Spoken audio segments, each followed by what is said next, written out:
You know, at some point I gotta figure out a proper intro for this podcast. But, anyways, welcome back to an episode of Cabbage Radio Hub, and joining me today is my co-host Zero the Hero. Hello, we're back. Yay. Yeah, and before I started this, I don't actually have a sticky note. But I do have an envelope just sitting on top of my desk saying, "Turn off Discord, idiot." So a couple things to clarify. I found out like mid recording of my last podcast that Discord notifications were on the entire time. I'm like, yeah, this can only end well. Yeah, that was a fun message to get from you. Yeah, that was really funny. And I think another thing to address is how I'm actually gonna be uploading this to other services because well, part see thing is with uploading to Spotify, there's no upload button. There's not just a simple upload button. Huh? Like Wait. the way podcasts works is that you have to use a streaming host, but the problem with that is if you don't use the right streaming host, you end up like adding a whole new Spotify account that for Oh, some reason Jesus. I haven't been able to log into.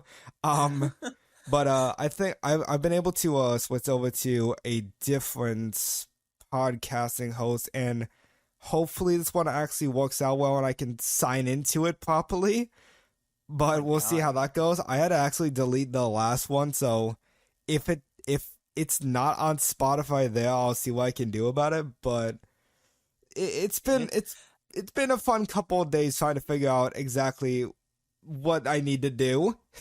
I'm gonna be honest, that sounds like a pain in the ass. Like, If it sounds like a pain in the ass to you, imagine actually trying to figure out how to do it when you have like no skills whatsoever. But oh, anyways, dude, I feel. I think the best way to start off with this podcast is talking about a lot of the She-Hulk stuff going on because some stuff Yeah, happened with the it. the internet kind of exploded again. Well, I say the internet is probably more just Twitter and Oh YouTube exploded yeah, after episode 3. but Like, before we get into that, let's just talk about like the actual quality before like the one thing that blew up Twitter. But mm-hmm. I think that overall, She-Hulk has actually been improving. It looks a lot Yeah. funnier and overall a lot better than the first episode. Yeah, the jokes are landing a lot more, and like I find myself enjoying it more than like the first two episodes, at least the first episode for sure. And like I initially started very just meh on it, and the third episode got me in with like, all right, I'm laughing a bit more. I'm enjoying the comedy aspects, which was Right. nice. Like everything going on with Blonsky, like Abomination, and that whole cult, like I guess what is it, cult thing that he has? It's I don't. kind of like I don't really know. All I know is that like he was turning into Abomination and like he was in prison and now he like reformed throughout prison and that's why he was Yeah, able to be released at the end. yeah, and like that whole deal was actually pretty funny. Just going through like his little ladies that he had, I laughed at that. That was enjoyable. Yeah, and then fucking Wong over here had to come in because of Shang-Chi and it's like, oh yes, I absolutely released him. But Yeah, well, okay, so that's a little. I have just a little bit of a continuity thing with that because now I'm like, well, wait, yeah, when yeah, did I saw that Shang-Chi at the end of take episode. place? I saw that at the end of episode 2. I was like, when does this happen? I don't actually remember. Yeah, Granted, there's like no indication as like saying otherwise, but at the same time, it's very confusing because Shang-Chi before has never really been a thing connected to the MCU up until this point. well, I mean, there was the post-credit scene Well, obviously, with but like in like yeah, other movies is what I'm talking about. yeah. Yeah, Which like it's that's weird. mm-hmm. But yeah, Wong was hilarious. Wong was a fucking riot in this one.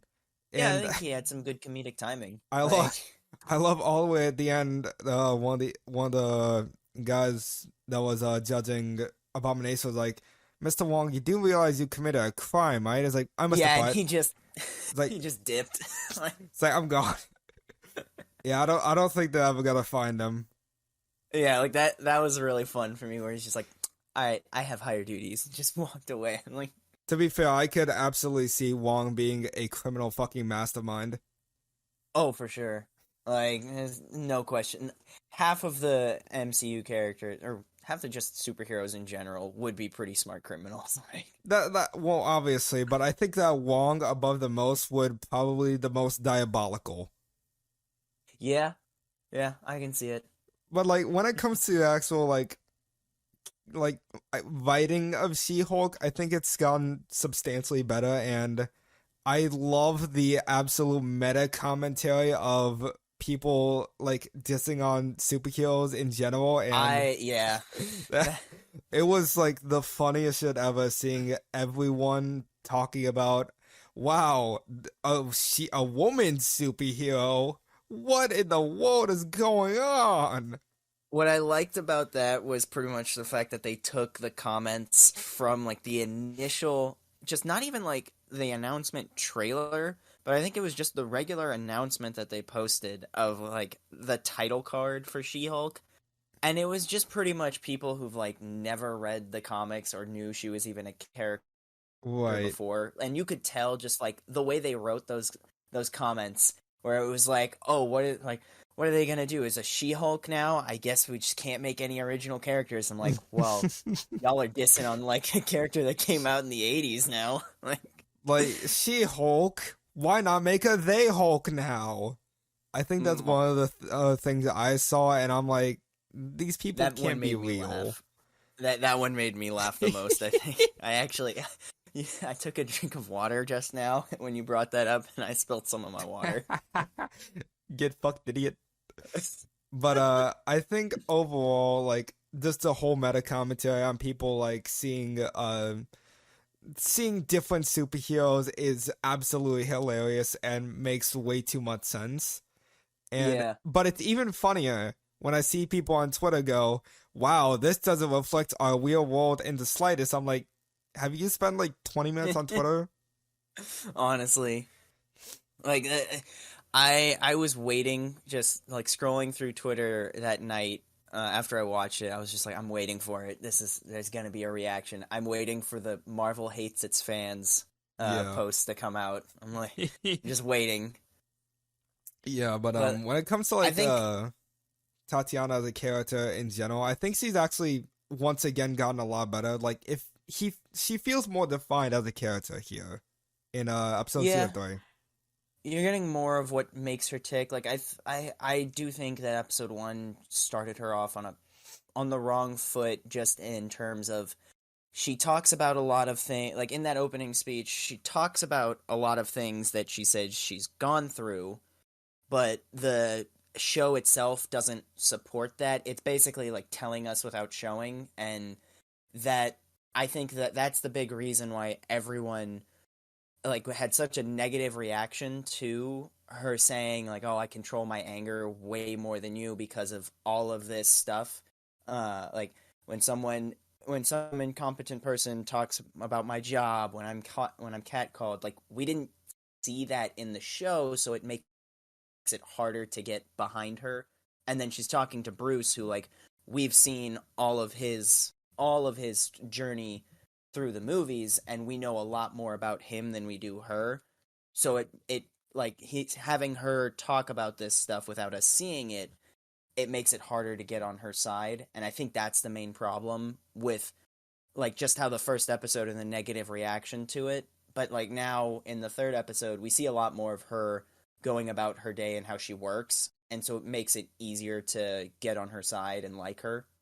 Like Right. especially with the whole trial with Abomination Yeah, and how she worked around that. she definitely feels a lot more sympathetic and more open than she did in episode one because it felt like they were trying to say too much for episode one. Like I think that they just kind of had a message about like woman struggles, smacked it on a character, and then that was basically her whole character for that episode. Yeah, And like yeah. that's the thing I don't like admitting because again I do like the uh representation, but it feels like they're smacking a message on a character and having her character be that exact message, and that's Yeah, and that's never probably good for why. any character. Yeah, that's probably why a lot of people really didn't like that. But here, she feels a lot more defined. She feels more fleshed out, and I especially like when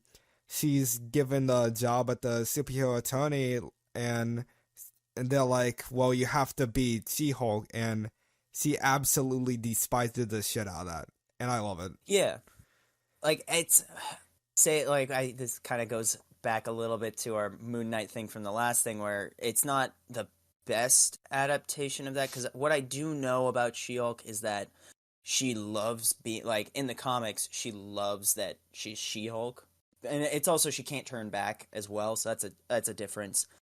And like I get that being upset on the adaptation side of things, but for this version of the character, I think it works, and it checks out for what they're doing. And it seems like their whole arc that she's gonna have is like, okay, I love being She-Hulk now. And so where she gets to that point, which like, I mean, say what you will about that storytelling device where it like takes a whole season for the title character to become like their superhero persona, or like the Spider-Man or the Daredevil. It's like, say what you will about that, but like if it works, I'm fine with it. Yeah, and I think it's really hard trying to like. I think She-Hulk is one of those shows where you absolutely need to read the comic A in order little bit, to yeah. like kind of understand the character a little more. But Yeah. enough about like the actual writing, because let's be honest, nobody gave a fuck about She-Hulk until that third episode with the the post-credit scene.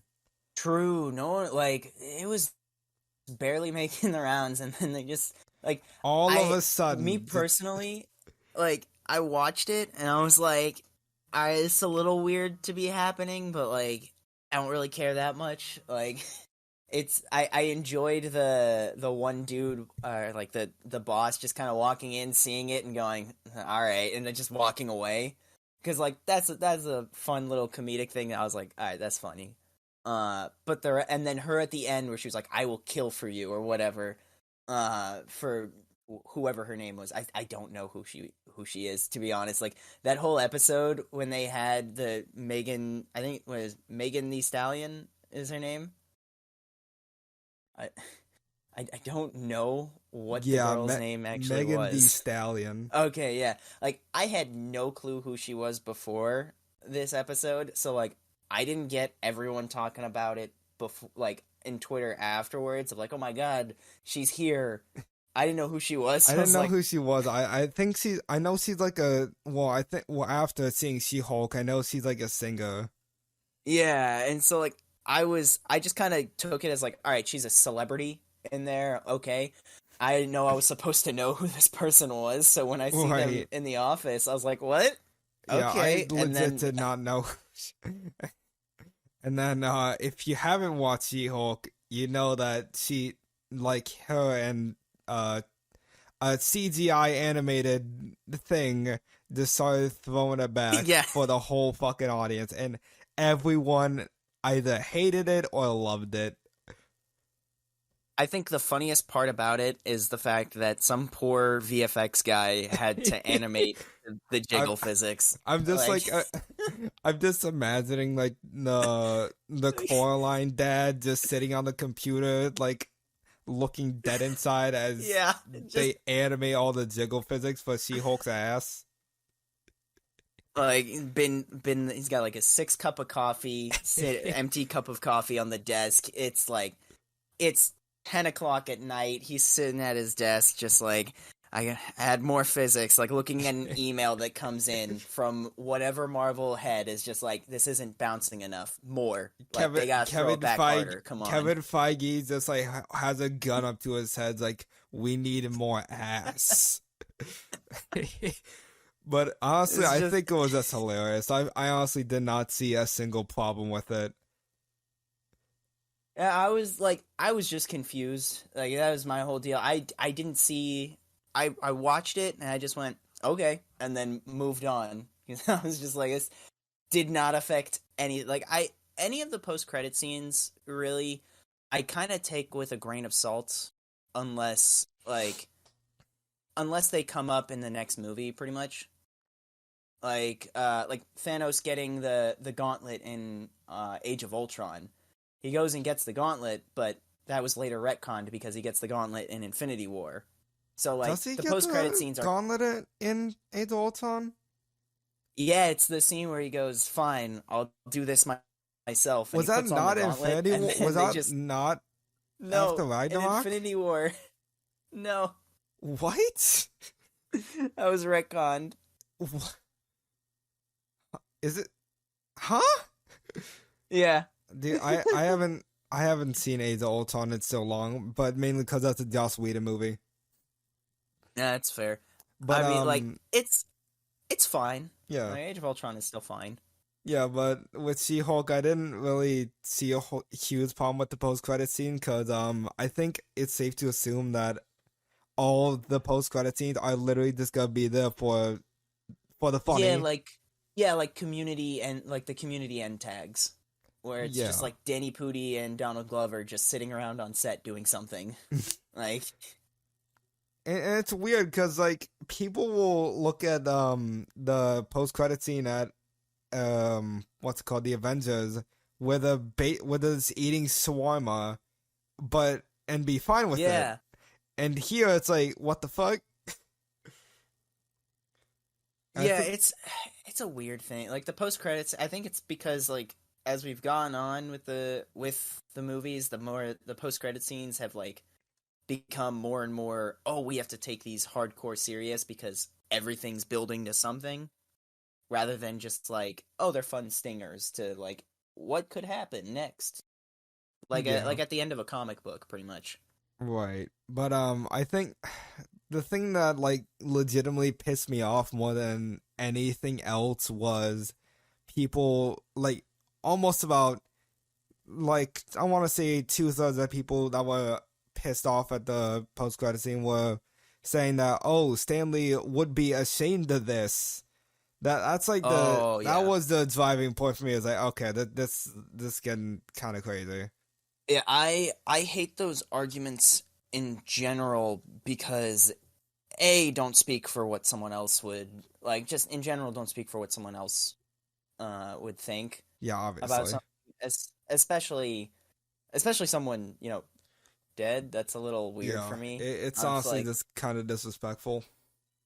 yeah, and like the other thing too is like if you go back and look at what Stan has been a part of and like just looking at some of the things he's sanctioned, I'm kind of like I don't really see him getting upset about this that much. Exactly. Like Also, I would like to mention that he actually didn't he work on the She-Hulk comics too?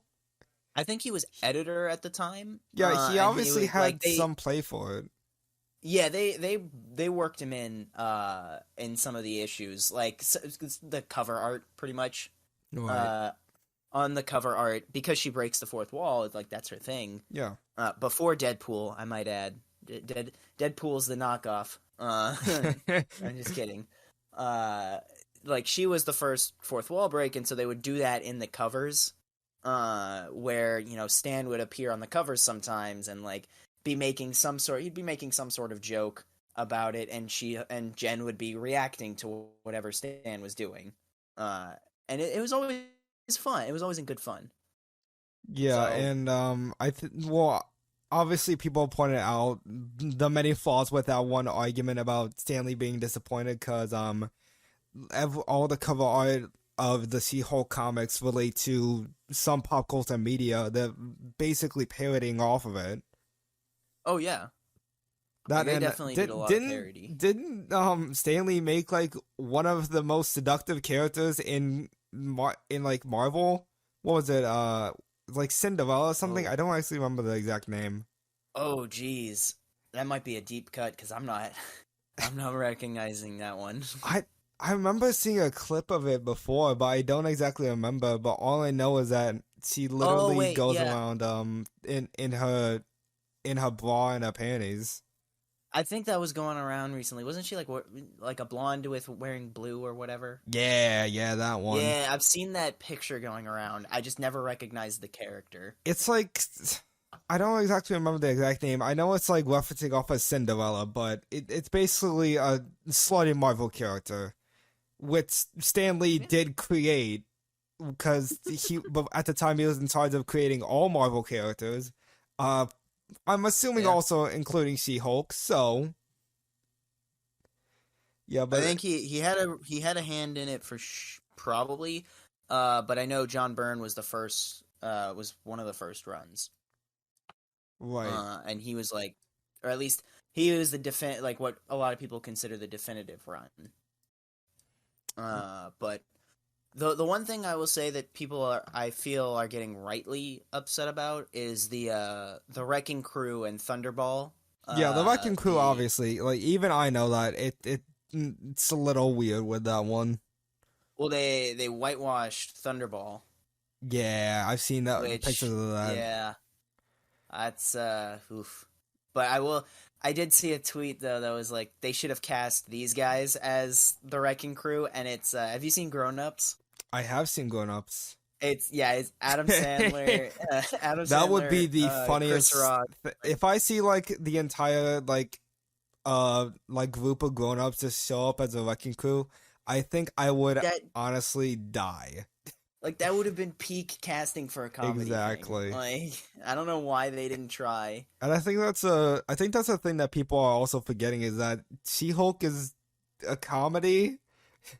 Like Yeah, it's in a weird space where because it's a part of the MCU, everyone has like an expectation that okay, it's gotta be like it has to play into something somehow, and I think that's like there's a lot of comics in general that are very like they're connected to the 616 universe, but they do their own thing like all the what? time, in terms of style and everything, and like the basic tone, like you have She-Hulk who like in the comics who's breaking the fourth wall and doing a lot of parody. You have Deadpool doing his own crazy shtick where he's actually going out of the panels on a different level of fourth wall break.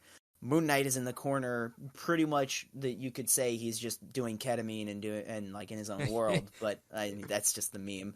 Uh, but like a lot of these runs, you have a lot of different tones going across in the same world, and I think it just comes down to like the nature of what they're trying to do. Like they have a lawyer show.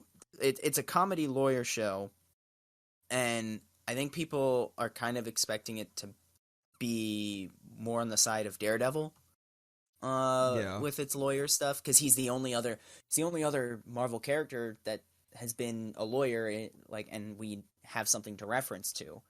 So like I kind of feel that if Daredevil wasn't a thing, people wouldn't have had that expectation a little bit of like, oh, it's supposed to be more serious, I guess. Right. No, I It's totally get what you're saying. Yeah, it's just a weird middle ground where it's like this is a comedy in the MCU. We haven't really had just a straight like comedy like that unless you count I I don't really count the Guardians and like Thor Ragnarok in that because Yeah. they're action comedy. Yeah, the action And like comedy and like yeah. I would say Love and Thunder is more of like a romantic comedy, but She-Hulk's like 100% is a pure straight comedy, like you would see in like Yeah. Grown Ups or The Office or Yeah, I what think The like Office Modern is a Family or something. I think The Office is an apt comparison. Not entirely one to one. I think it would go closer to Parks and Rec in the ridiculous nature. Yeah, that's Because probably like the closest like thing to it.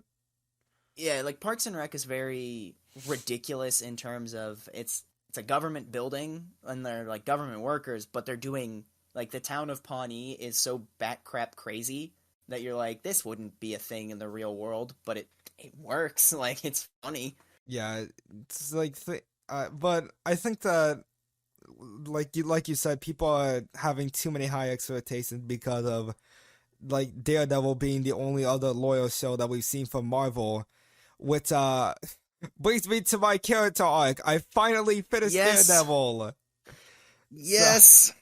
Everyone celebrate. I I've been having to take a mental recuperation after that show, but I think Spectacular Spider-Man helped with that a little bit. But Yeah, Daredevil, there we go. oh my god, I can't even. I'm like I'm working on a full on character study of the main cast of Daredevil because I feel so entitled to do it, but at the same time, it's so weird because I know everyone knows how good it is. You don't need me to tell you that. Right? But I think Like, it's go ahead, so go ahead. hard. It's so hard trying to even think about Daredevil because the more I think about it, the more I get sad. It's so good that it makes like I've put this out here. I've said it many times off camera to like my buddies when they're talking about just Marvel stuff. Daredevil is the best MCU product and one of the best just Marvel products they've put out like in TV. I'm including like all of the old like TV and movies stuff. Like Look, I'm gonna suck the dick off of Matt Murdock real hard here. I think that Daredevil is one of the best overall comic book TV shows I've seen. It's like mhm. right up there with The Boys and I know it's another comic book TV show I've seen recently. I don't remember what. Like, it's right up there with The Boys and Spectacular. It's Yeah. it's Like so goddamn Spectacular good. is I uh think the only thing that what like kind of was a little weak for me was some of the romantic stuff in season 1 and Elektra. That's either other than that, I uh can get past that entirely because Daredevil is such a goddamn good show. well, and like I wouldn't even say that even though that stuff is weaker than the rest, I wouldn't say it's bad either. I it just say it's it's not just bad. It's just a lot less great than it's just not on the everything same else. high. Exactly. Yeah, like and so like it's still better than like Daredevil at its weakest is better than like 80% of the television like it's ridiculous. Yeah. Hit me right now with it though. What was your favorite scene from the entire like 3 seasons? From the entire oh my, there's too many favorite scenes, but I think 'Cause that okay, I don't really know one of my favorite scenes, but I think the best fight scene out of all of them was hmm, the fight scene between Dex and Matt in the apart in in the the bulletin. yeah in the bulletin. Cause Oh yeah, that oh. I wanna put Fisk higher. I wanna put him versus Fisk higher because that entire fight sequence from beginning to end is so hard. It's so like heart wrenching. But I think when it comes to symbolically speaking, I think Dex versus Matt is my favorite because you basically have a the worst representation of Matt facing off against mm-hmm. the Matt that actually wants to be better, the person who wants to change, the person that is still in there somewhere that Foggy and Karen both believe in, and it's so goddamn good. Like it's not a coincidence that Matt is fighting in his season 1 suit against Mm-hmm. Daredevil, which is against someone in his Daredevil suit, which is someone that he's been falling more into. Like he's been trying to become more dedicated to Daredevil as a hero, and it's making his personal life so much worse. Mm-hmm. And Oh, like that first just the choreography in that fight yeah, too that is just so choreography good. was I so good, love man. like my favorite part honestly is when Dex just straight like it's a perfect use of like the comic book like powers pretty much and like how they would do things cuz like there's a lot of shit in comic books that just it don't work. And like Obviously. some of that things are some physics and so like one of my favorite things is that Dex straight up takes like I think it's an apple and he straight up throws it like almost parallel. He's standing almost parallel with the wall and he throws it and it bounces off of a flat wall with I've no seen like that. with nothing to change it. It bounces at like a straight 90-degree angle and hits Matt in the face. I'm just It's like, so "Yes." cool yet so funny. It appeals to everything comic book ridiculousness is. I especially love like when it's so he throws good. a I love snowball, it. Matt, like a not snowball, a snow globe. Matt catches it and then he throws a pencil shattering the snow globe. Yeah, right. But that fight scene is so good, both like actual fight scene wise and like symbolically, because Matt was so at his lowest during that fight scene, and Hmm. after that he started actually becoming better. He started making more appearances as Matt, and it's so goddamn good. But Yeah, and overall, I so think the season 3 was by far my favorite because you actually got to see Matt start to learn more and get better, even though he was hmm still struggling with his intent to kill Fisk. yeah, Like which like that struggle is really really good. it is so But good, and even seeing like the visual representation of Fisk, of Matt's internal conflict being Fisk himself was amazing. hmm so I'm gonna counter you for a second with what I think was the best fight, and it's also my favorite just scene in general in the whole show is the season 1 episode 2. It's the hallway fight. Oh, I the mean hallway! Oh my god! everyone talks about it. It's amazing. Like one take, all of this going through. But my favorite part of it isn't like the fight itself, even though the choreography is great. What I love about it is the fact that it's straight up this is why Matt Murdock is a hero as he's going through because he spent the first like actually he spent 90% of this episode like basically dead. He got his ass beat and Right. he's not even fully healed. And so he finally figures out where the kid is being taken or is being held, and half dead he goes into this fight ready to go. And you get that shot beforehand of the kid too when they bring him his food, when the Russians bring him his food, where he's like, please, like he's begging, like I'm you. This kid is so scared, begging to see his dad, and just terrified. And then afterwards, like all this kid could hear is like the sounds of people fighting, so he's probably like doubly scared as well because he's got Oh no idea what's god. going on. Yeah, that And then was amazing. Matt before he goes in, get completely destroyed. He takes up his mask, so his kid feels safe. Comes in, comforts him, and then my favorite part of probably like symbolism in the show is just how he lifts this kid over like all of the dirt and just shit in the basically in the city right now, and carries this innocent kid past it all to bring him back to his dad. And I eat that up. Like it's so Yeah, good. that was such a great scene. I love that ending for that episode, and like Daredevil, I don't even know how they could pull off such feats from a technical standpoint, because there's not just one long take. There are so many long takes throughout the show that goes on for like 10 Oh, minutes. dude, the 10 minute like that prison escape That fight in prison season escape 3, that scene is is ten all in minutes. one shot, and it's like 10 minutes long. It's so good. I don't even understand it. Insane. But I think just the amount of long takes really does show the difference between Matt and the other superheroes, is that even though he gets beaten the shit out of, he still continues to push forward and fight for Yeah, blatantly no reason. Cap's like I can do this all day. That's great. It's inspiring. I love it. But the other thing about it is like Cap is a superhuman, so he doesn't get winded as much. Yeah. Like Matt has the senses, but he's a regular He dude, is a regular and dude with normal sensitivity to his body.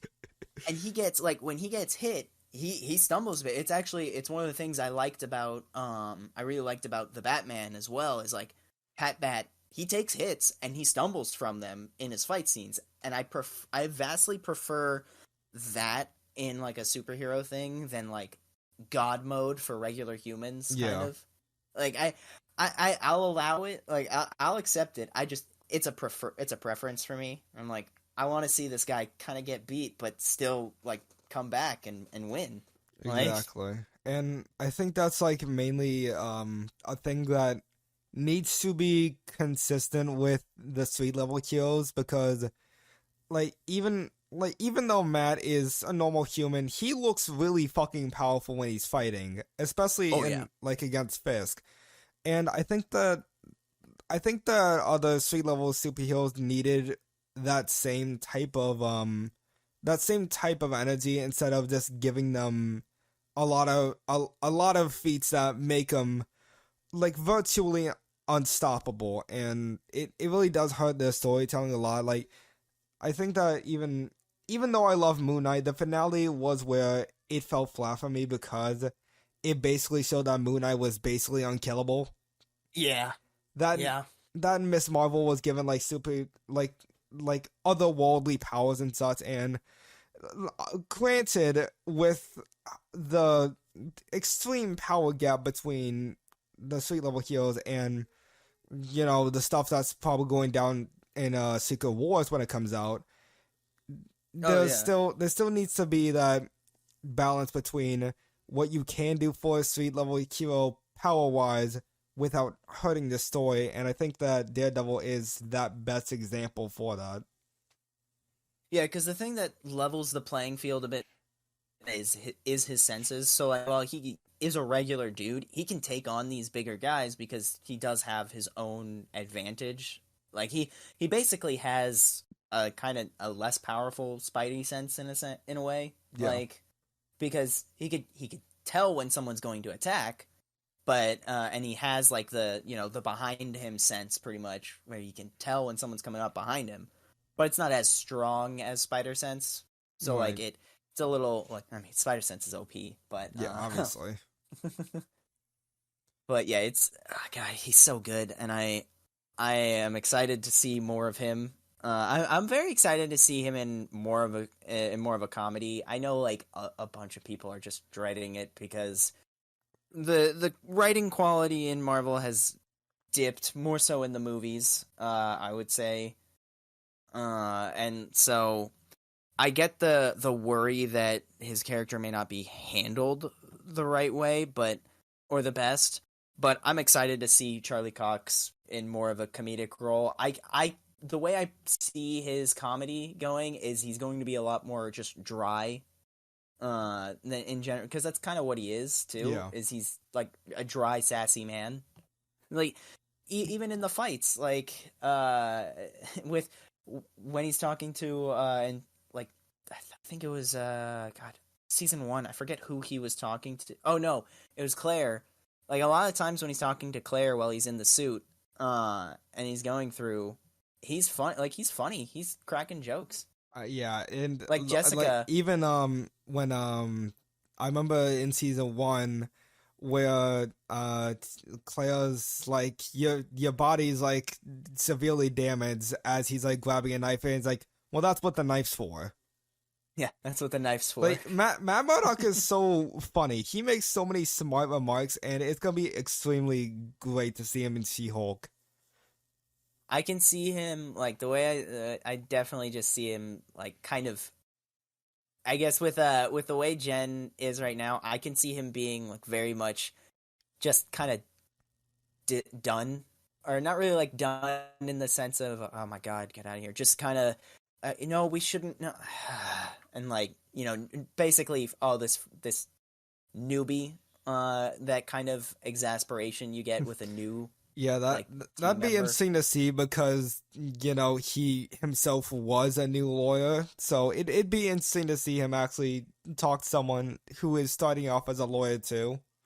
Well, he's a really good lawyer, man. I'm just He like is a really good lawyer. I won't admit that, but overall, like my final thoughts on Daredevil is it's a show we do not need, and I might watch it again later on in the future, even though I'm not too fond of rewatching TV shows, but I think that it's something that people need because it's so real and can be so relatable despite how vastly different you are from those characters because hmm it shows such real genuine human emotion and it means so much to me. it's so good. I know, but I think like diving back a little bit back from comic book, because we've been talking about comic books a lot. I think we actually need to talk about some game news, because there have been a couple of things that's been going on with gaming, especially with PlayStation and such. But I think one of the main things I wanted to talk about today was The Last of Us Part 1, because I did just recently finish it.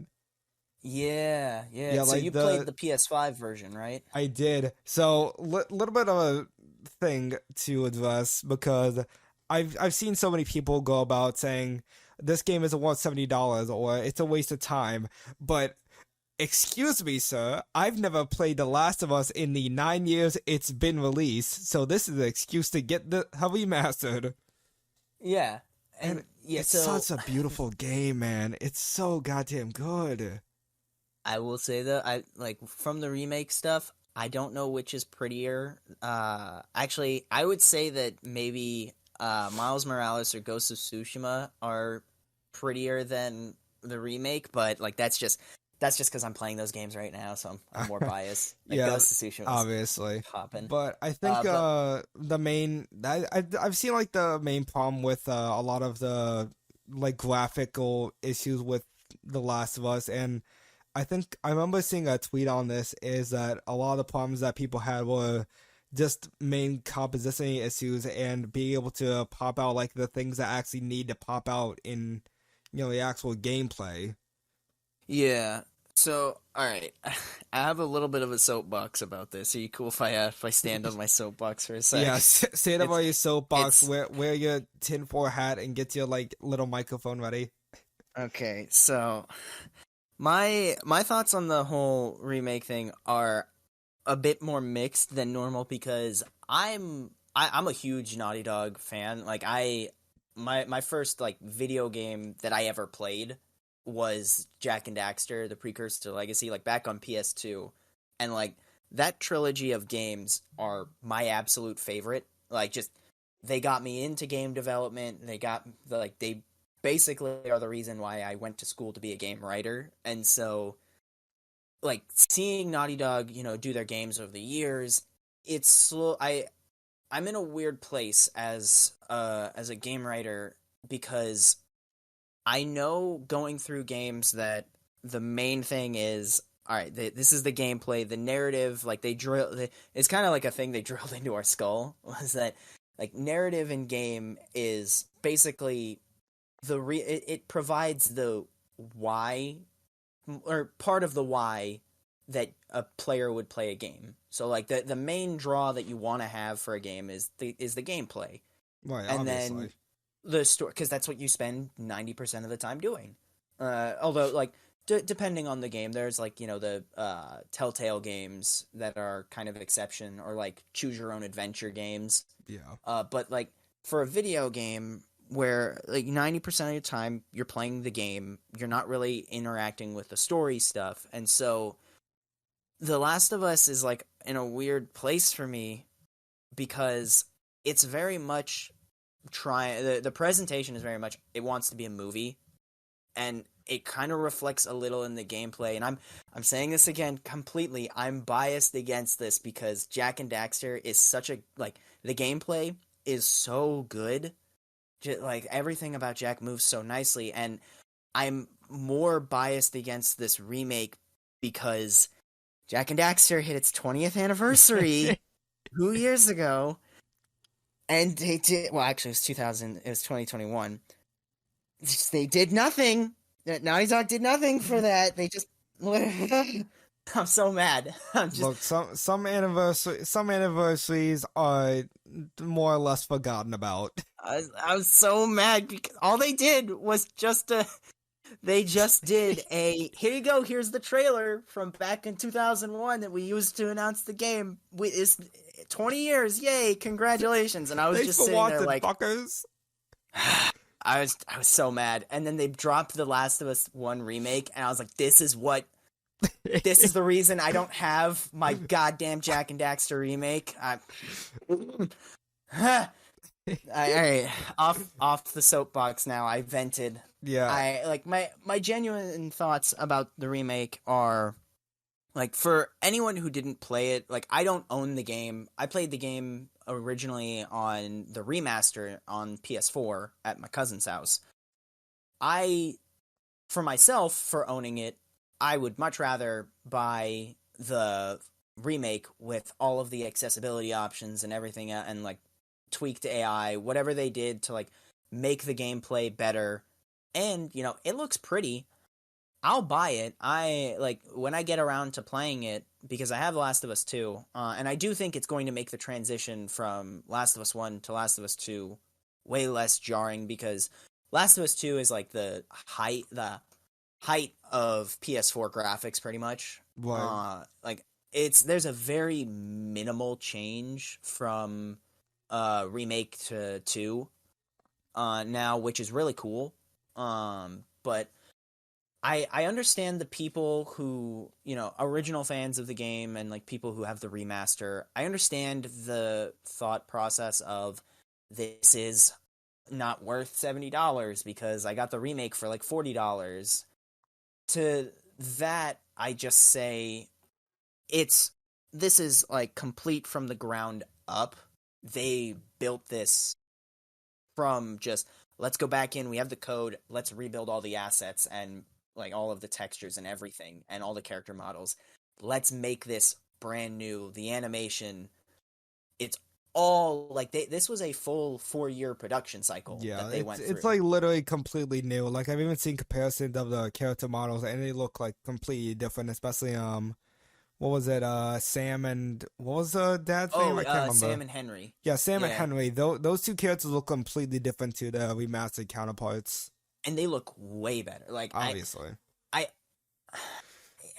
honestly, I don't know, to anyone who like denies the like how much of an improvement it is. I don't know what to say to you, because it's such an improvement. It looks it looks as good as half of the PS5 games already out there. So I don't really see the problem with a lot.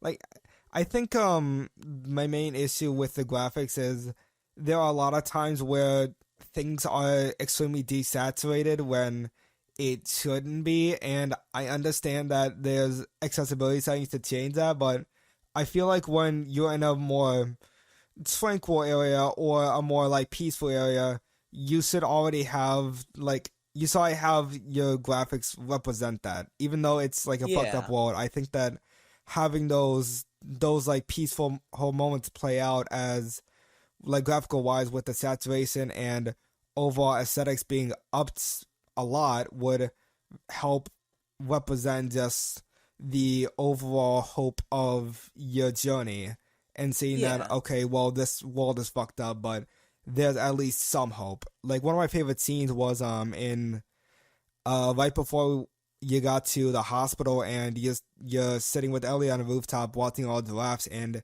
it looks as good as I would want it to be for a lot of other scenes that just didn't deliver graphical wise. But overall, it's a very beautiful game, and I don't know what to tell you if you say that the remastered back in like, what was it, like 2004, 2008? I think it was 2016. 2016, yeah, but if you believe that the remaster back in 2016 looks better, then I don't know what to tell you. Yeah, it's just a visual improvement all around, like across the board. I think it's kind of like it's kind of more of a preference thing, I would say, actually, because there are like some differences between the face models. This happened a lot too with the Spider-Man remaster as well, with Peter's new face. Yeah, where like on every level these models. But I got used to it pretty quickly, because I remember seeing a lot of videos on the PS4, and actually playing the PS5 remaster myself and seeing Peter's face, like, hold on, this is different. Yeah, and it's like, it's not even something like from going from Ellie or just looking at Joel, like Joel looks way more like he looks a lot older, and it looks more apropos for the world that they inhabit. Like he looks like he aged for like more years than 20 in those in the game, which, like, thank you. It works way better. Like all those wrinkles on his face and like even some of the individual, if you zoom in, you could like see the individual hairs just like sticking out on his beard. Yeah, it's Like, such a graphical achievement for even though it's a remaster. What's is something I also want to bring up with the game is that it's hard calling it a remake because it's not really a remake because the weird yeah, thing with remastered versus remake is that a remake is like substantially a completely different game, whereas a yeah, remastered is there are some changes here and there, but the graphics are improved, combat's improved, accessibility is improved, and all that such. And that's yeah. really what it is. It's another remastered, which I can also see why people are upset about another remaster because it's already like the third release of the game, I think. I'm mad, and you know why I'm mad, I know because we you're got mad another because remaster of this it got game. it, This you got deprived of your Jack and Daxter cocaine, but want I want my stuff. I have to resort to I resort to the PC ports that were just came out of Jack and Daxter, which actually those are really good PC ports for the first game, and then like a fan product for Jack 4 that I've been in contact with the devs for that a lot, so I know a lot about that. But I'm just still mad. Like I'm never not going to be mad about it. you're never gonna you're gonna be like the 5 years older when they actually decide, okay, fine, we're getting a Jack and Daxter remake. Yeah, for real. Like I'm gonna say it too. I'm even more mad because this is going to be my hot take for a lot of people. The Last of Us 2 or The Last of Us 1, I think it's very overrated. I think the story is really good, and it distracted a lot of people into thinking that the game itself is really good. Yeah, the story kind of tricked people into thinking that the entire game is a masterpiece when the combat Yeah, can be better. like, dude, I, the way I say it a lot is if a game has me wanting to look up the cutscenes on YouTube rather than Yeah. playing the game to get to the cutscenes, I think you have some problems Yeah, there's with the definitely a problem gameplay. with that. Like it's honestly such a big difference between like what you want your game to actually have as a game versus what you want it to be if it was turned into a movie. And Yeah. that's I think that's kind of the strategy some game companies are doing is that they're focusing a lot on the story in hopes that film companies would recognize this and try to turn it into a live action adaptation, but the gameplay doesn't exactly reflect the quality of the storytelling. And that's the Yeah. same to say with The Last of Us Part 1, even though I've heard that the combat is heavily improved, and I do admit the combat it feels a lot feels like smooth. It feels extremely smooth with Yeah. combat switching between like your like hand to hand versus your guns and such. But even so, the crafting is absolutely horrendous. I Oh yeah. hate the crafting in this I game. Crafting was improved in the second one. Uh I can't speak to how the remaster or the remaster. I can't speak to how the remake does has improved things beyond like the videos Naughty Dog put out, because I haven't played it because again another take.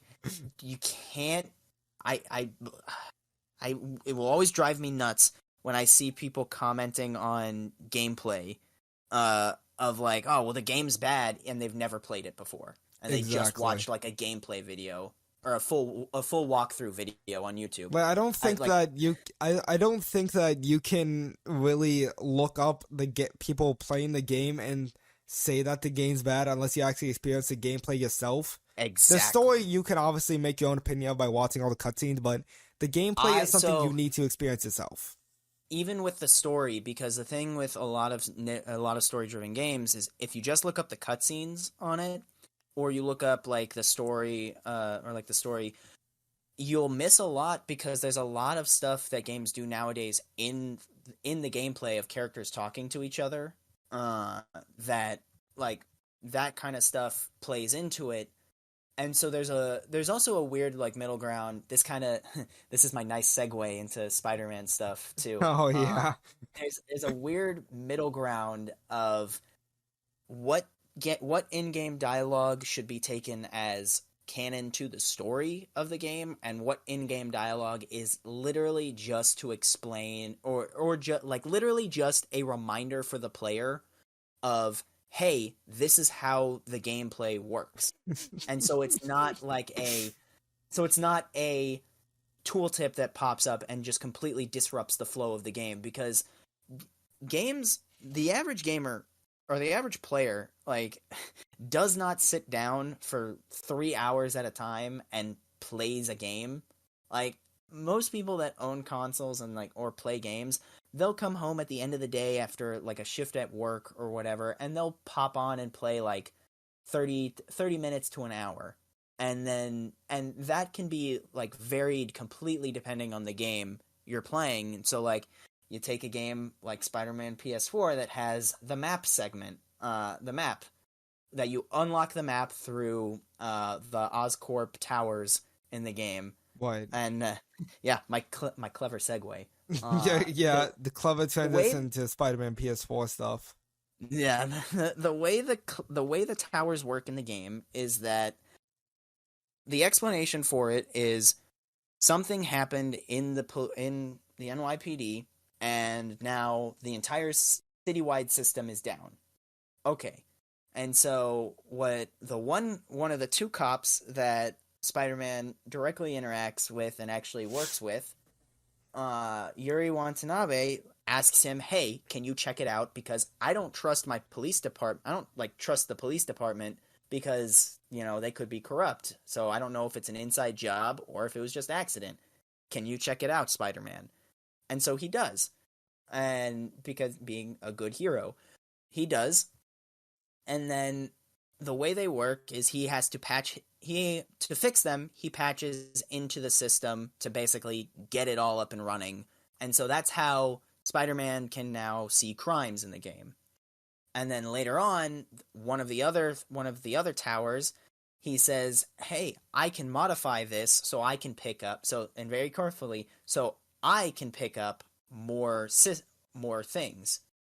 And that allows you to see the backpacks, which is another collectible in the game. Right. And there's been a weird thing going around of that Spider-Man helps enforce a police state in New York.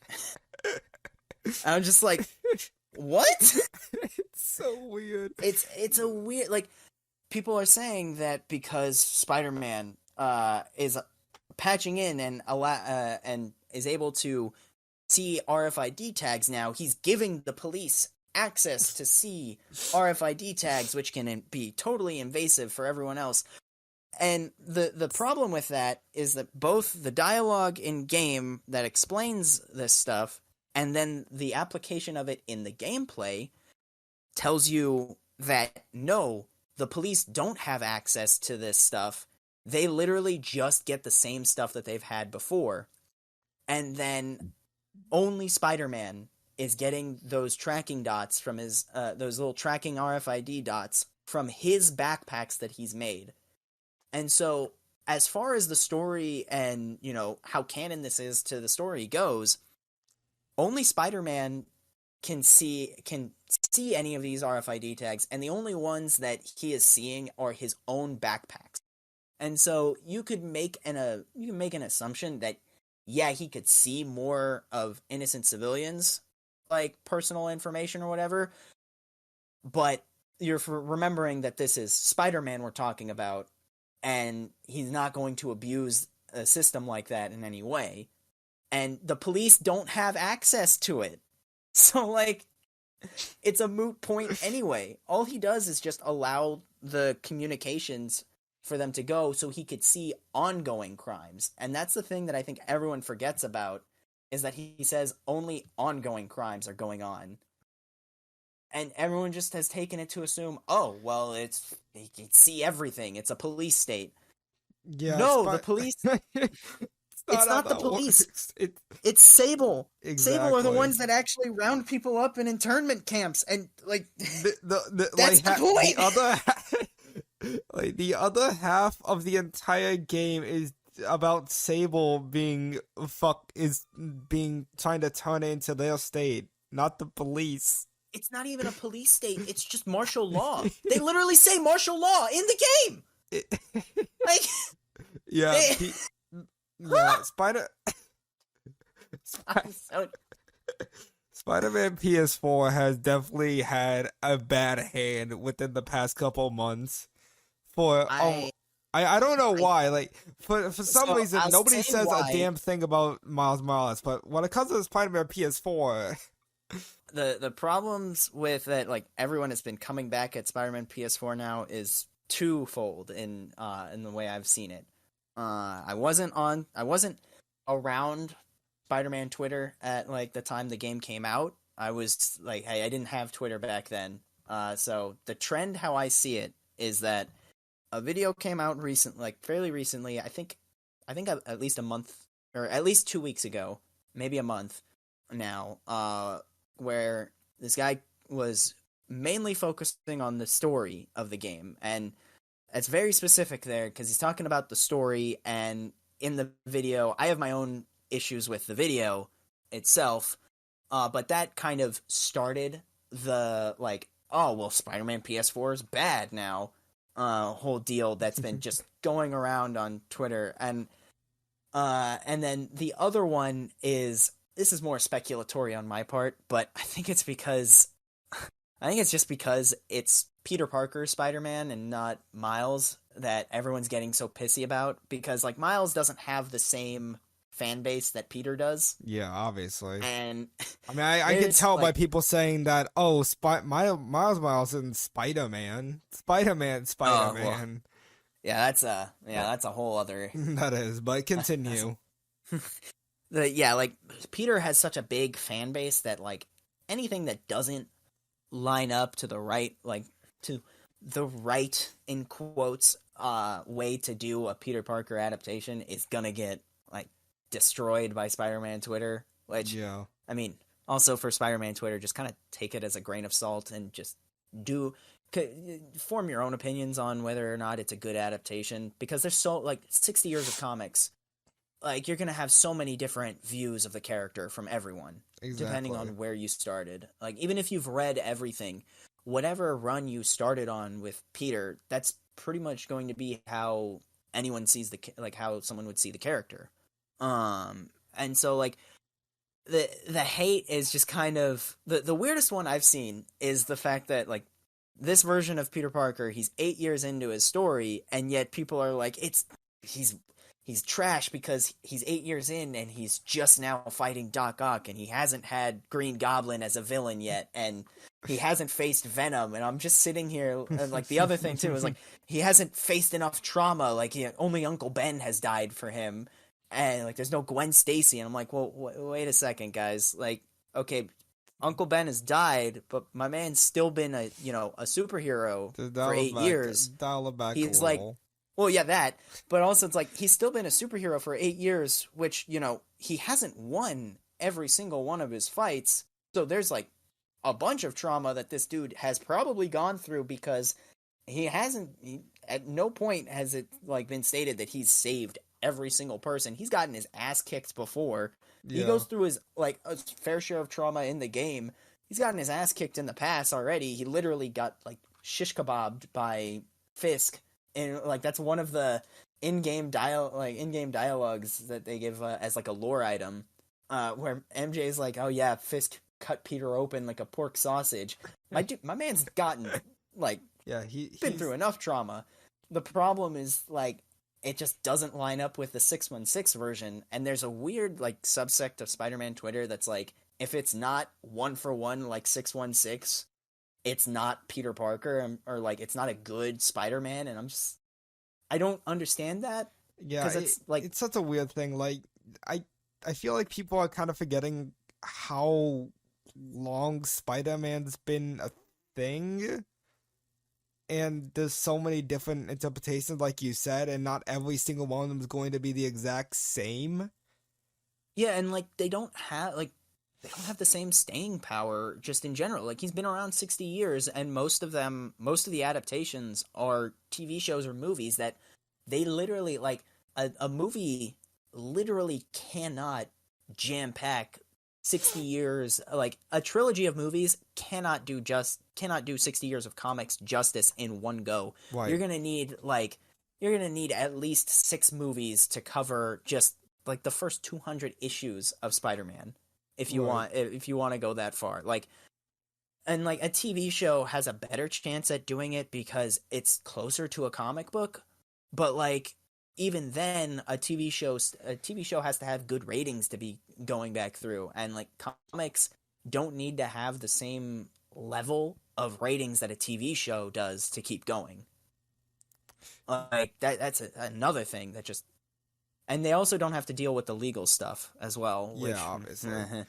uh so like within the confines of what a game or movie or TV show is able to do, like the fact that we've gotten a bunch of adaptations that do justice to to the source material in some way is great. Like the game itself, I think is a nice mix.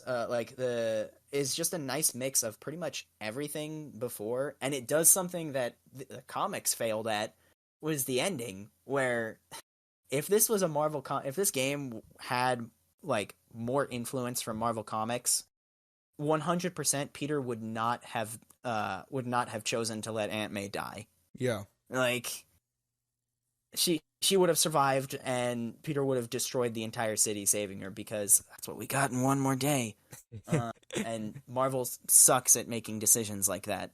But like the hate in general just feels so weird because it's literally just from Spider-Man Twitter and from the people that just Well, let's be like honest. A lot of the hate from a lot of things comes from Twitter. that too. Like if you go and play, like just look up a video in general reviewing the game from any game YouTuber, all of them will, or well, not all of them, most of them will go, yeah, this was a really good game, and like everything about it, the way it came together, this was really good. There are some flaws here and there, yeah, but like for the most part, the story did its job as a game narrative, and the gameplay itself, fantastic. Like Yeah, it, I like literally just finished Horizon Zero Dawn before actually recording this, and I am frightened to look at the Horizon Zero Dawn Twitter. I am terrified to figure out what that fan base is like. I couldn't help you there. From what I know, it's not that bad, but like, I mean, anything could happen, pretty much. Yeah, anything could happen. Like I can only imagine some people talking about why is the main character a female. I already imagine those types of things going about Twitter at some point. Well, that's just general stupid people on Twitter. Like that's not Yeah. really like, for whenever you have like a dedicated fan base to a game, usually you won't get that many idiots like that. But like something like Assassin's Creed, pretty much, or even just Spider-Man in general, where you have Miles Morales as the next game, you'll get those idiots going, well, why is this why do I have a female character in here? Or why is this the black character? And it's like, well, I mean, it's just Why a new character. why Like, why is there a black Spider-Man? That's too unrealistic. and Yeah, after the anyone could wear the mask for mentality exactly. that Spider-Man's had for like years.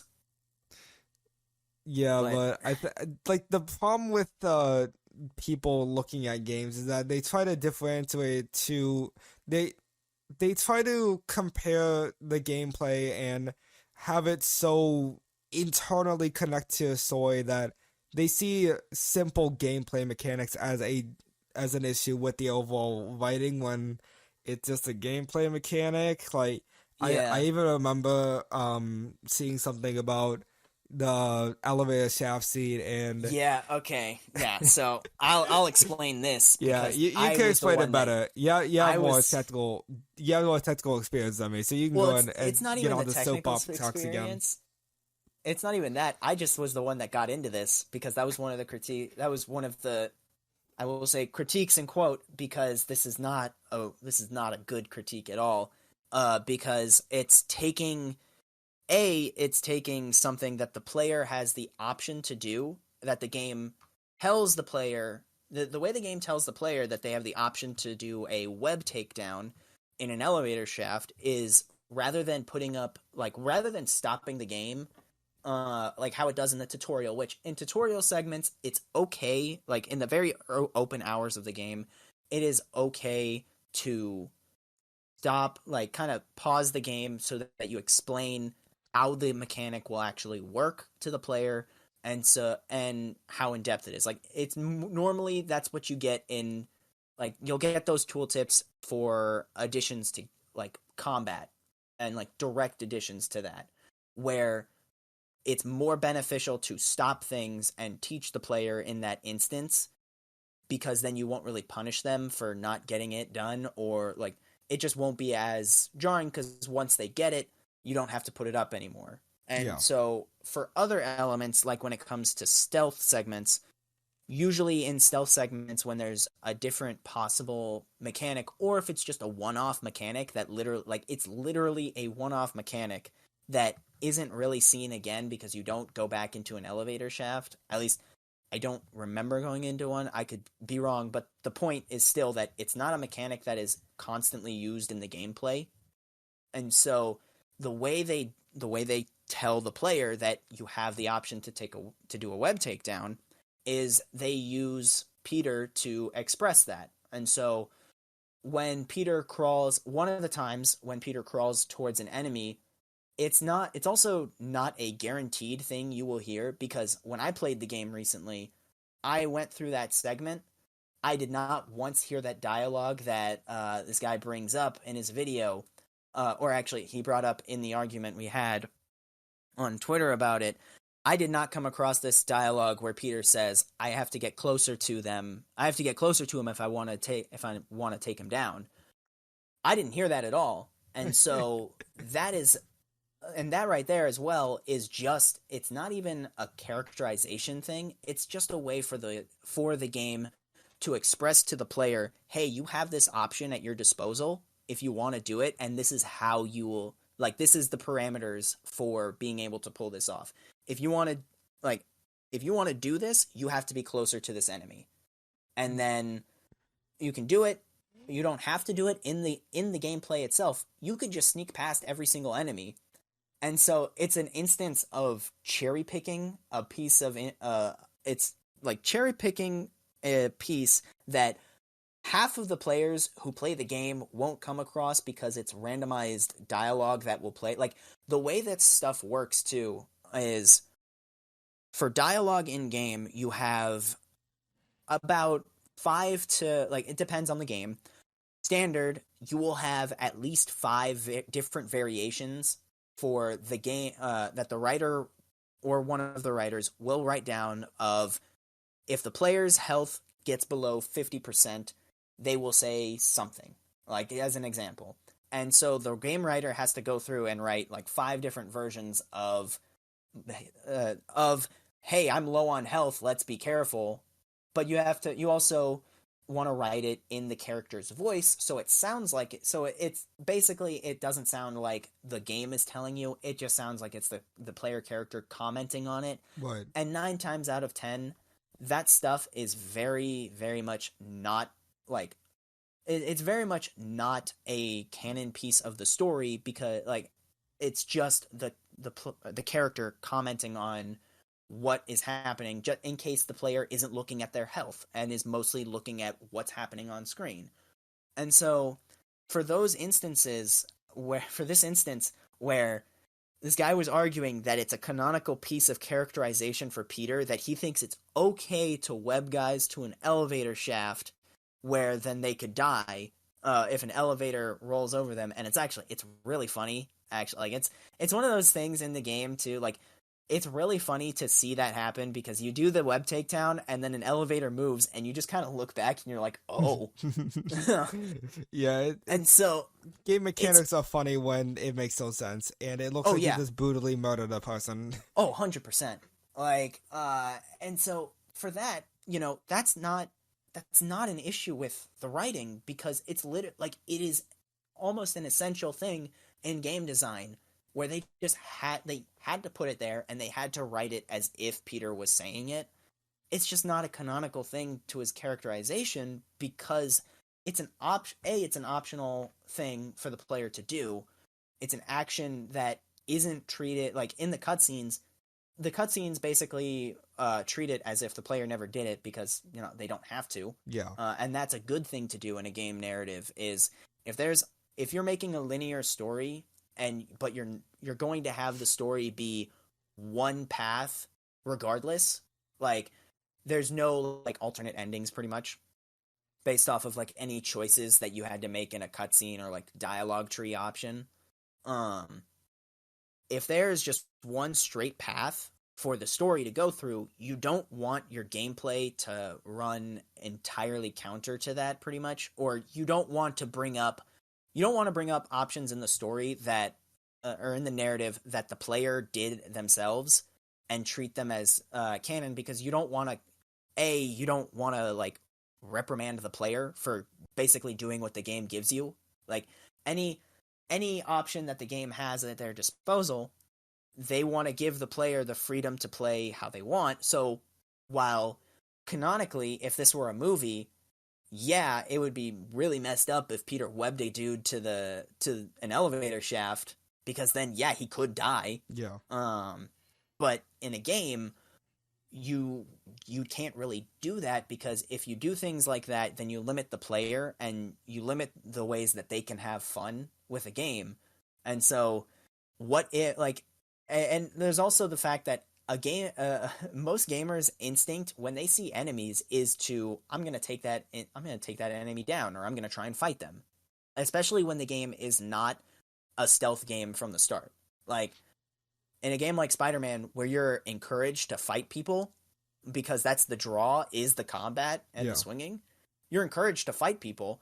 So if the game encourages me to do that from the get-go, I'm going to do that if I want to, because I want to play how I want to play. If I want to web a dude to an elevator shaft so I can just go straight up through the stealth segment and not have to like crawl around everyone so I don't get detected, I'm just going to do that because that's what I want to do. Yeah, it's like it's like looking at that and seeing it as a problem with like a story issue would basically be the same thing as if you're fighting an enemy on a rooftop and you're on the side of a building and you end up just kicking away the enemy and he fucking ragdolls off the edge of the building and saying, oh my god, Spider-Man just threw a man off the building. Like, no, it's just a fucking gameplay mechanic that you're not gonna be able to avoid.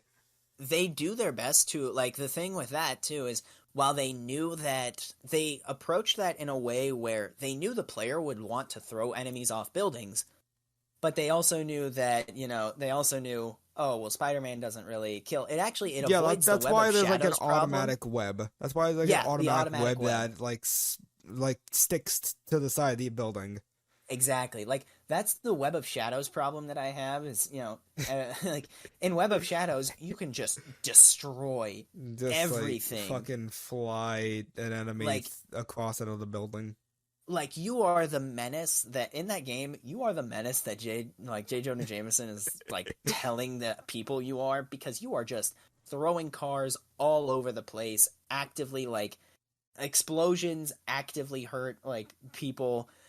It's ridiculous. Yeah, you are just fucking destructive, and that's probably why it's one of my favorite Spider-Man games, because I am a cynical piece of shit. Yeah, oh yeah, like, it's fun. That's the thing, is it's fun. And that's the priority in a game, really, is make the player have fun while they're playing. And that's what they did. Like, that's the priority. You're playing as Spider-Man. They did their best to account for that stuff in the gameplay, but they also, if this isn't a movie, you gotta make it's an interactive medium. And so if it's not fun to play, the player's not going to experience the story because they're bored and they're just going to go, I'm just going to go play a different game. Exactly. Like, I'm not having fun, so I'm just going to go play something else. Yeah, Spider-Man overall, like, not just with PS4, has definitely gotten a terrible hand to deal. Not only being PS4 but also No Way Home, but also the thing that you might have heard about. It's called Spider-Man Lotus. Oh man, I'll So tell you right now though, the funniest thing is going back and looking at comments on that initial trailer for Lotus. I saw my own comment, and here I'm gonna pull up my own comment and read it out for you guys, so we have this on record. Because there's a response to my comment that is straight up hilarious. Um, and so my initial comment from 7 months ago, just putting that out there, I saw this trailer before all the shit went down, was this looks great. From everything I just saw, you've nailed the characters. Just that one brief of shot of Peter and MJ looks like two friends trying to comfort each other with the loss of another.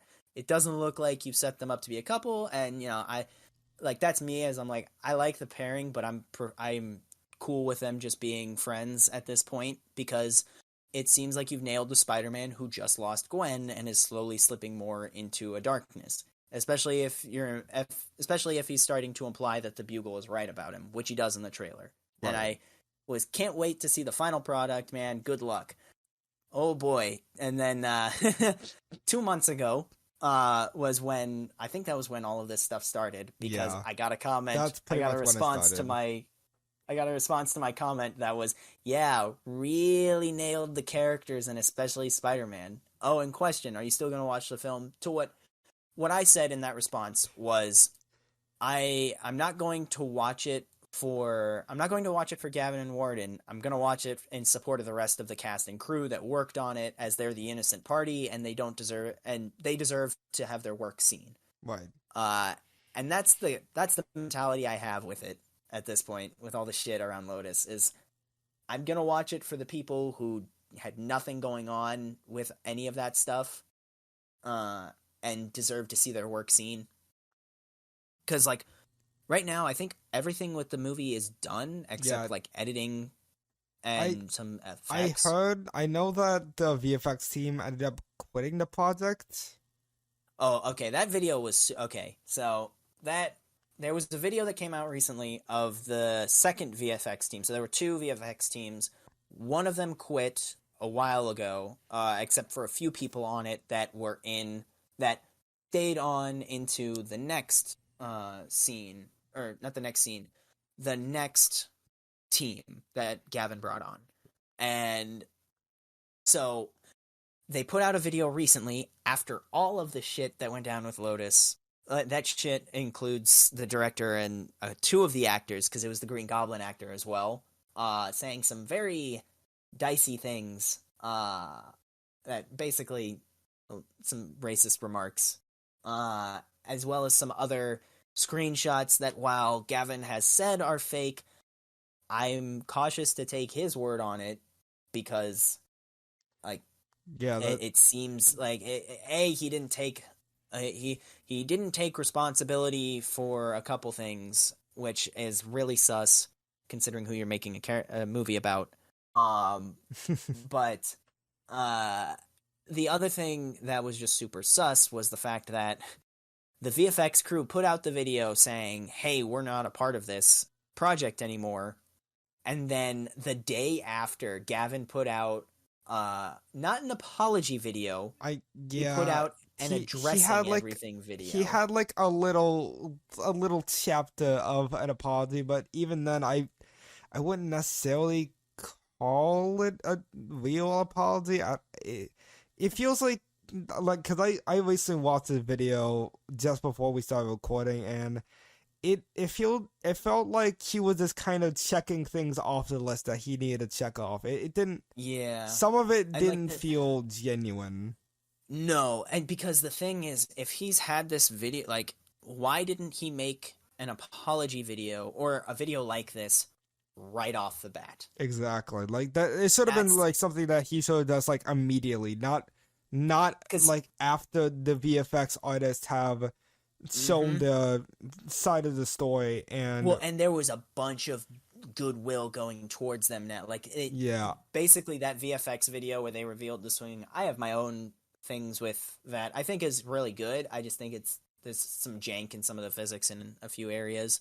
But like the goodwill that came from that video where everyone was like, holy crap, this is amazing. And like, wow, I wish we got to see it, you know.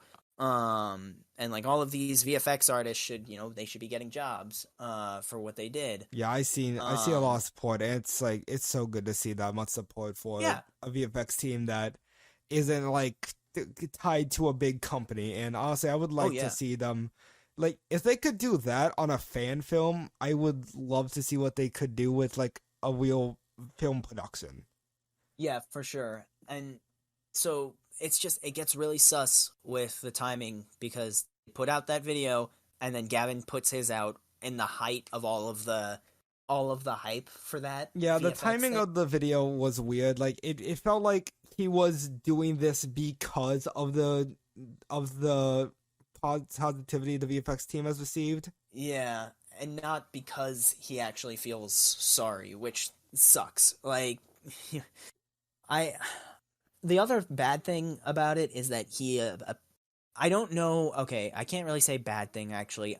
I feel like they technically did the right thing by letting him know that they were going to put out a video about it, because I think that's just morally that's better than just putting out the video without anyone's consent. Yeah. Featuring them. I just think it's just the way that his video came out right after just muddies that whole thing, and it's like it just makes everything around it like, are they still working on it? Are they still in contact? Like, what's going on? What's actually going on with them? So it's just a bad situation. And like even then, it didn't feel like he was kind of helping himself, because he even addressed in his video that he, at the time in high school, that he knew the complete difference between right and wrong and still Yep. chose to make so many racist comments. And it was it was weird because he didn't feel like he was really apologizing for anything. It just felt like he was addressing everything without the actual like sincerity behind his actual apology, which he spent like a good like minute on, when that should have been like the focus of his whole video. Yep. And I think he's only like, the other thing too is like I've seen a lot of people saying, you know, try to give, like, he said these things when he was a lot younger, but the problem is that I think he's only 18 right now. Yeah, and he even brought up that the defense that he was younger does not help him. So like I don't know if he's actually helping himself or hurting it or shooting himself with the fucking foot. Because it's literally the meme of Tom putting the gun into Jerry's mouse hole, and there's like a hole that like it's just basically reversed at himself. Yeah, like it's basically what that is, because he even brought up that that the defense that he was a lot younger doesn't help because he knew the difference between right and wrong, but the actual apology that he did actually verbally say was only lasted about like a minute or so long and wasn't the entire focus of his entire video. And he was more focused on focusing on the problems with the actual production itself. Like he was making I know that when he first started actually producing that, he was making assumptions that he didn't have to actually pay his storyboard artist or his VFX team and such, but he immediately corrected that. But I don't think addressing that was really the problem people were getting at with him. I think that the problem that people had with him was all of the shit that he actually said about all the teams, and actually all the racist comments that he had made, which which he did not spend too much time on. There's only an entire chapter about the actual apology, but the actual apology he's trying to say didn't even last long. Yeah. Yeah, Lotus was a project. I'm seriously hoping that it's still in production and that they're able to finish it, simply out of the moral respect for the rest of the team and not Gavin himself. But It's so hard, man. It's so weird with Spider-Man Lotus, man. What makes me more sad about it is the fact that it's kind of poisoned like fan films. Like this year, honestly, this year has been like kind of rough for fan films. Oh Like yeah. because there were three big ones that were going to be coming out, or at least that are coming out. I don't really know the status of one of them as much because I just don't know much about it. But there's High Top Films, Jason Yeah, project, I've seen the uh, teaser for that. It actually looks pretty good. which yeah, like I have my own like gripes with High Top, but I can't deny that like what he's doing does look interesting, and I want to Yeah. see it. There was a Superman fan film where the actor for Superman, I guess, that apparently is a Trump supporter or has like some distasteful views or whatever. Basically, more along the lines of what happened with Spider-Man Lotus, Right. but Spider-Man Lotus, and those three, Jason, the Superman fan film, and then Lotus, were like the big ones that everyone was getting super hyped about. And then Lotus was kind of the Lotus straw kind that of broke like the camel's hurt back. everything else about it. Yeah. Like Like it even basically other hurt. Spider-Man fan films, Yeah. like Convergence, the one that's coming out, Oh like yeah, I remember Convergence. I remember seeing a little teaser on that. it has a cool like I like the suit and then I really like Miles' suit. But like when I saw it get announced, I was just kind of like all of the comments on that Twitter post were just like everyone. It was literally me looking at this after Spider-Man Lotus exploded, and it's like a nervous It's gif. so yeah. Lotus kind of shot itself in the foot with other fan films and basically destroyed people's perspective on comic book, not like comic book fan films in general. Mm-hmm. And I think that's very reflective on really just comic book media in general because the it's so weird with the MCU nowadays because the MCU is downgrading a whole lot, but I think the main problem with that is that people are only looking towards the MCU for actual Comic actual book like media and comic like book media. and They don't just focus on anything else. well and just general story like with how big it is now. I think people just only watch the superhero stuff, and then you get hits. I mean, like the things that break the mold, like Top Gun Maverick, a banger movie that came out this year, and then like any like the only movies that get talked about um when things come out are either Marvel stuff, the DC stuff when that does come out, um, and usually for the DC stuff right now, it's not good. No. Looking at Flash, Looking at Ezra Miller, I yeah, looking at all the stuff with Ezra Miller and the Flash and Warner Brothers is like killing itself right now. mm-hmm, They and lost like yeah, like I so remember seeing how they lost like $20 billion in efforts to save three. mm-hmm, It was and the I'm pretty sure funniest thing ever. everyone at this point is just like good, like It's like yeah, fucking better. Like and don't get me wrong, I loved what DC has put out like as of recently, like especially Super Pets. Like holy shit, Super Pets so fucking good. My video for it like just dropped. I'm like, oh my god, yes. yeah, I started watching that before we got in. Yeah, but I think that even though I love the quality of DC, the Warner Bros is shooting itself in the foot, and that I'm in the same consensus as Warner Bros as I am with Lotus. Like I'll see their products out of more respect for the people actually working on it and are completely Mm-hmm. innocent. Yeah, But back like to like the MCU in general, and comic book movies in general, it's become such a huge thing that they don't focus on actual films outside of it. And yeah. granted, I am not one to talk being the type of content I'm making, but I will say that like there are a lot of movies that I've watched outside of comic books, and I'm like, why don't people talk about these things? Yeah, like I mean, the only movies that like I would say have broken through the comic book stuff is Everything Everywhere All at Once. Like that broke through. Yeah, And I think it's still in theaters. Yeah, Top Gun Maverick. Top Gun Maverick was kind of the first one to break through. The Northman, which that was fantastic. Lighthouse, obviously. Lighthouse, Well, Jojo. like Bullet Train recently. Bullet Train was really fun. Like, I loved every second of that movie. And it's, I think it's a book adaptation. I'm not sure, but like it was really fun. And then Dune as well, like 2021. Yeah. Dune was Like, awesome.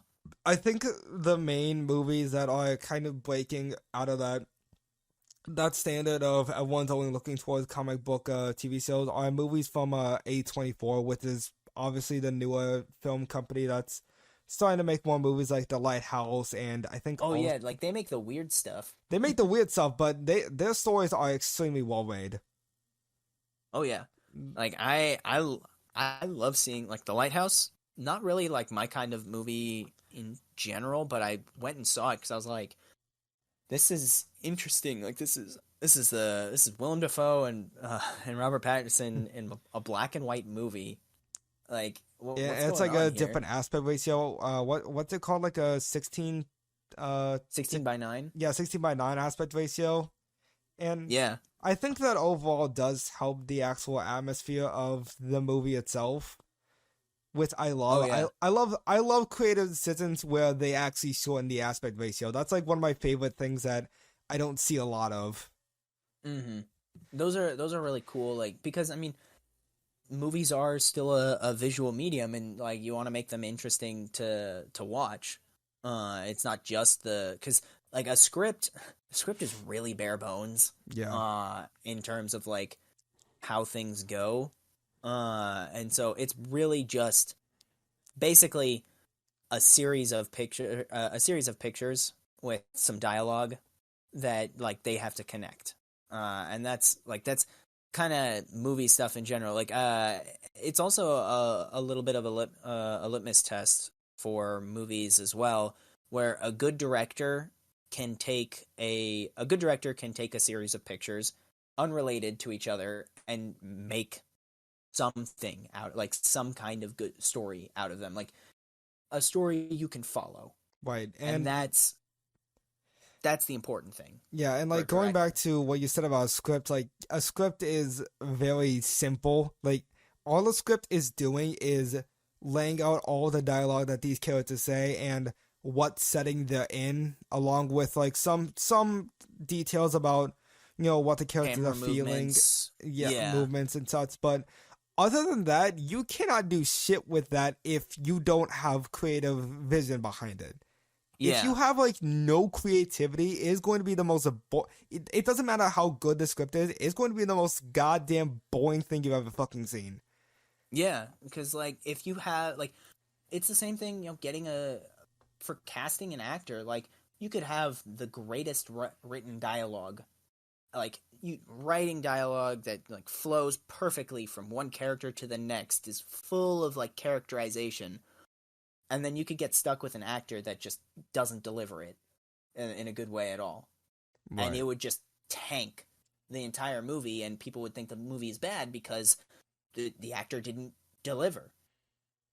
So what And you're so saying like is basically like most of Kevin Hart's roles.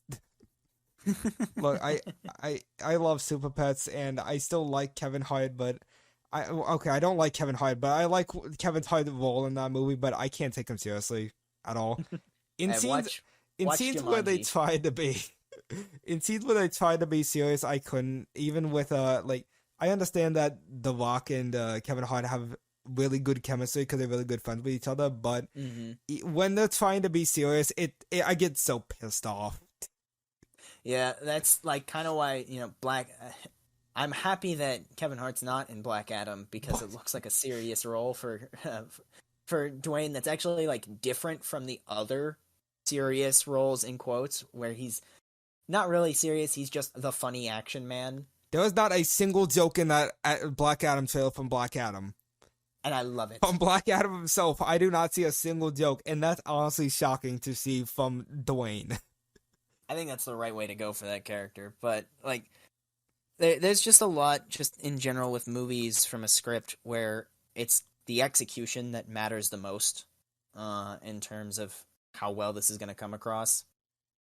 Like, you can have, because like fight scenes aren't really written out too much, like at least the details of the fight scene, Yeah, because I mean, and it's like the it's a choreography. script. You gotta like like kind of detail it as little as possible and leave the rest of the ideas for the actual director itself. Yeah, you paint a broad enough picture that they can understand what's going on. Like they when you're reading it out to them at a table read, they can everyone can understand what's going on, and now they can understand how they want to go about showcasing it. Yeah, like So the script is basically like what it's like a frame. A script is basically like a frame of what's going to happen, and the rest is left up to, especially in a fight scene, storyboard artists where they paint all the pictures for what's happening in a fight scene, and then you actually execute it. yeah, and so like you have those like there's those moments in a movie or show where the main character or villain is down, they're wounded or whatever, after a fight, and then oh no, they're hanging off a cliff. The one of the characters is dangling off a cliff and holding on, and then the other character is above them, and they take their sweet time to walk towards them, and giving the other characters enough time to get up and do something. Where in the script, that was probably just written as this character is hanging off of the edge while another approaches, and then bang, the other character kills the other guy that was walking towards him on the ledge, and now his buddy can save him. And so like that in the script written to happen pretty fast, and then you get the execution of it, and it makes things a little different. I can So imagine that literally being exactly how the Phantom Menace was scripted. But yeah, I think and that comic books in general are kind of tainting the film industry because while I do think that they are actual movies, because I I don't really like saying that Marvel isn't like a cinema because really what is like I feel like if it's a film it should be classified as actual cinema, but then again I'm still like kind of new to learning more about the film industry, but I think that overall you have everything that you need for a film and how to execute it, and most of the time Marvel has been doing a good job at executing it. They've just been falling a little hard as of phase 4, but it looks like it's getting better in phase 5. But the point I'm trying to make is that there are like movies outside of Marvel that are completely different from what you're used yeah, to seeing from comic book movies in general, and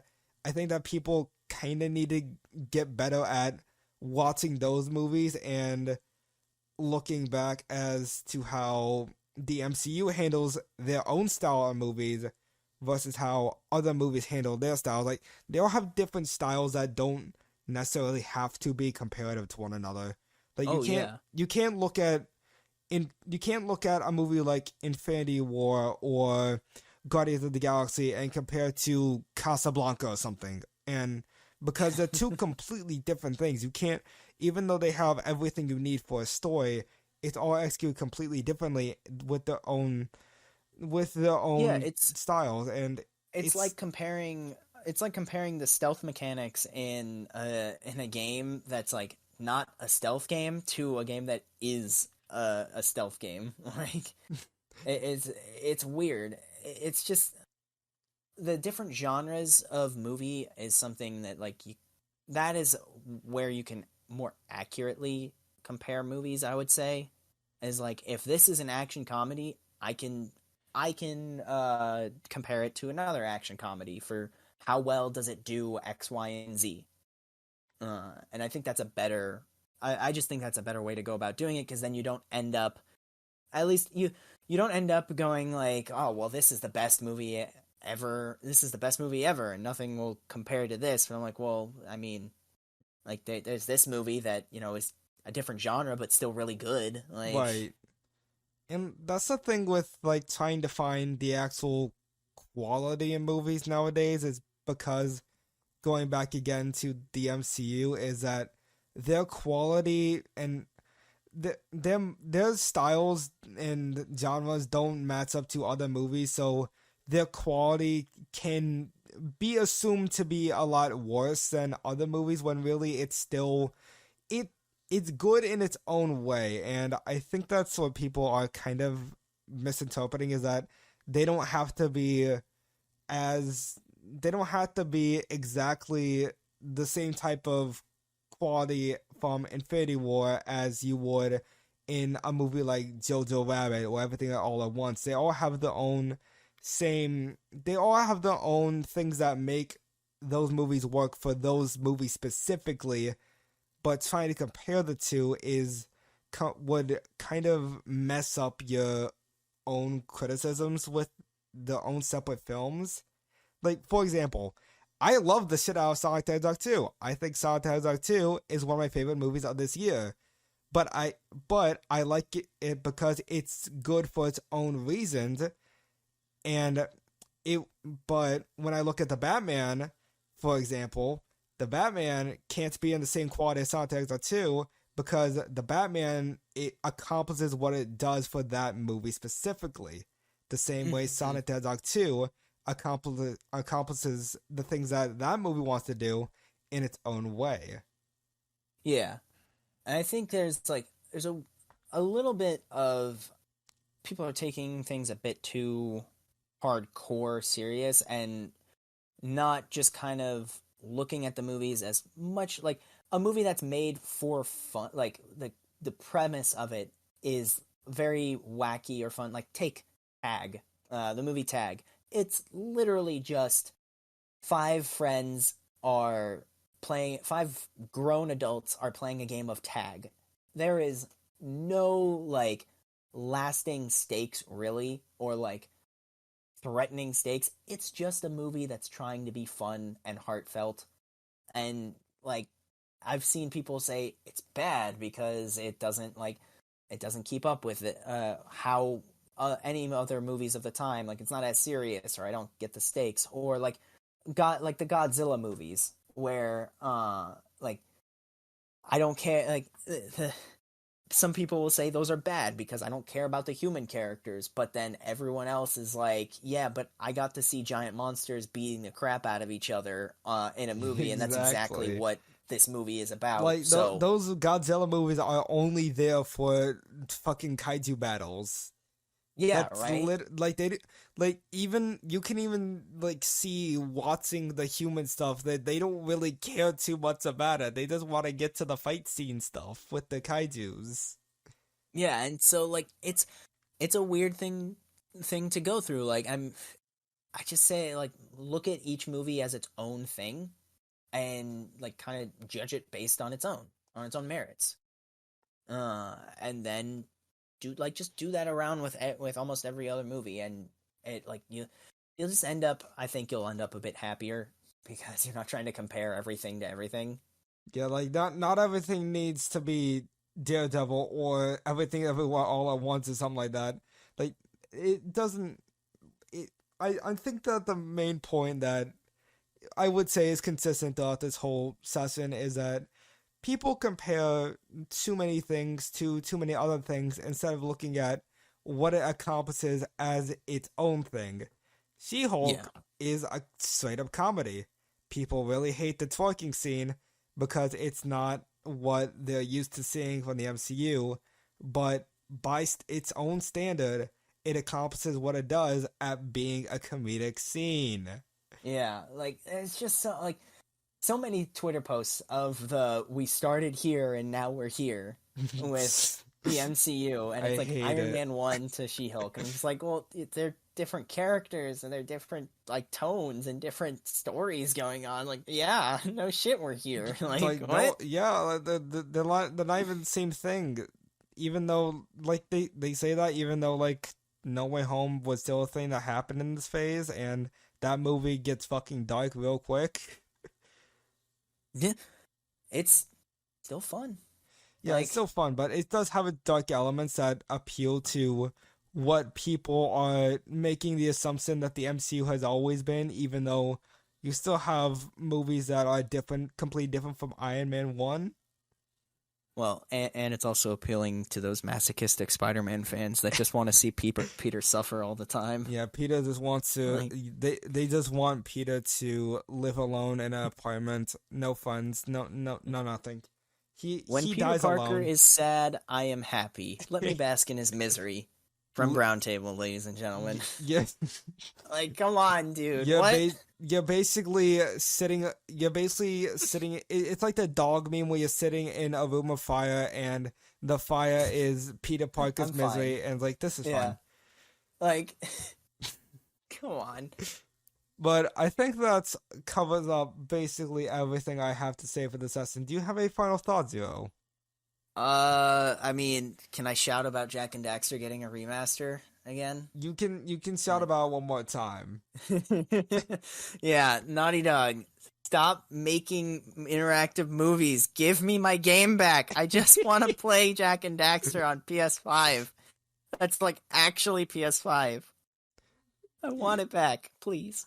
Yeah, but I think my final thoughts are just focus on what the movie, TV show game accomplishes for what it does in that separate game. Don't compare it to everything else. And don't confuse gameplay with story. Please. Who knows? Maybe that'll happen. Maybe the same issue will occur when fucking Sonic Frontiers comes out.